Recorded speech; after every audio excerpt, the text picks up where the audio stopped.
બધું હરખું હાલતું હોય, શાંતિ હોય, ત્યાં આપણા ઘરને કોકની નજર લાગી જાય છે. અરે પણ મમ્મી તમે બધું બધાને કીધા ગીત કરો ને એટલે આવું થાય, એની બદલે આજુબાજુ પાડોશી માન કોઈને હગાવાલાને કઈ કહેવાય નહીં, મોઢું બંધ રખાય શાંતિથી. હા મમ્મી, બધી વાત સગા સંબંધીને કરીએ તો પછી નજર તો લાગવાની જ હોય ને. અરે પણ ગામડેથી ફોન આવ્યો તો જમીન વેચવાનું કે છે આપણને. હા તો એને હવે ફોન આવે એટલે કહી દેજો કે એનો ભાગ એને જે વેચવો હોય જ્યાં વેચવો હોય ને વેચી દે, જેટલામાં વેચવો એટલામાં વેચી દે. આપણો ન વેચતા ને કે આપણો સાઈડમાં રાખી મૂકે. આપણે તો બધાયના કામમાં ઉભા રહ્યા, પણ આપણા કામમાં કોઈ નથી ઉભા રહેતું. જરૂર પડે ને ત્યારે બધાય આપણને નાચતે પાડી દે.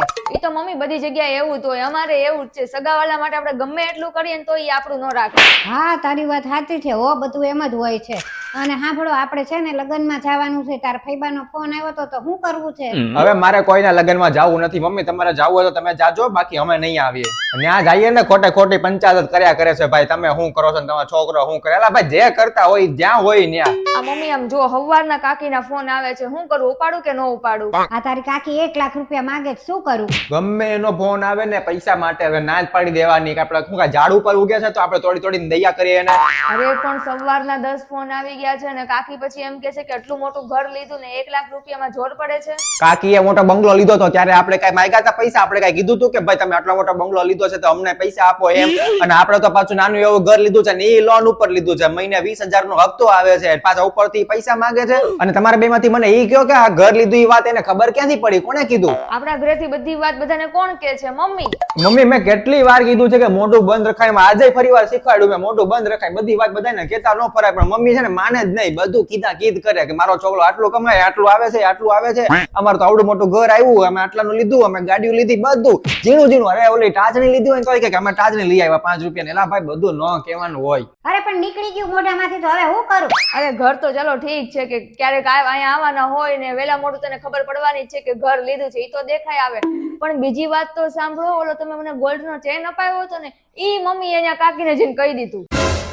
મમ્મી મેં તમને કેટલી વાર સમજાવ્યું છે કે કોઈને એક કઈ વાત ન કહેવાય. ઈ કોઈ આપણને વાત કરે છે આપણને, એટલે કોઈ આપણને એમ કહે છે કે ભાઈ અમે આ લીધું કે અમે આ કર્યું કે મારો છોકરો આ કરે છે, મારો ભાઈ આ કરે છે. કોઈ એક વસ્તુ નથી કેતા, એક ક્યાંય ફરવા ગયા હોય ઈ નથી કેતા કે અમે આ જગ્યાએ ફરી આવ્યા એમ. તમે બધી વાત કરી નાખો છો કે મેં આ ખરીદ્યું ને ઓલું કર્યું. અરે પણ એનો ફોન આવ્યો હતો, ફોનમાં બધું પૂછતી હતી તો મેં કહી દીધું બધું. પણ મમ્મી કાકીની છોકરીને છોકરું આવવાનું હતું, આપણને ઈ વાત આપણને કીધી હતી? નહોતી કીધી. જયારે છોકરું આવી ગયું પછી આપણને કીધું. અને ઈ તે છોકરાની બર્થડે પાર્ટીમાં ગયા હતા, ઈ દિવસે પાછું રાત્રે કે જમવાનું છે જમવાનું છે એમ, હાલો તમે બધા જમવા. તો આપણને એમ થયું કે હાલો ભાઈ એના તરફથી જમવાનું હશે, ત્યાં જઈને બધા સાઈડમાં ઉભા રહી ગયા. હવે બિલ કોને દેવાનું? મારે. હા મમ્મી, ખાઈ ખાઈને આંગળી ચાટી ગયા ને આમ પેટ ભરી ભરીને ઠૂસી ઠૂસીને ખાધું, અને બિલ 8,500 નું કોનું આવ્યું? ભાવિનને દેવાનું થયું. ખાલી 8,500 નહીં, 8,587 રૂપિયા થઈ ગયા હતા. પાછા બહાર જઈને કે હવે આઈસ્ક્રીમ ખાઈએ, આઈસ્ક્રીમ એમ કે કાંઈક તો ઠંડુ થાય ને એમ, તો આઈસ્ક્રીમ ખાધો ને પાછું એનું બિલ માટે તો બધા સાઈડમાં ઉભા રહી ગયા ને એનું બિલ મેં ભર્યું. હા 8,587 અને આઈસ્ક્રીમ તો અલગ. એ હવે ચૂપ થાવ બે જણા, અમારા જો માસીનો ફોન આવ્યો.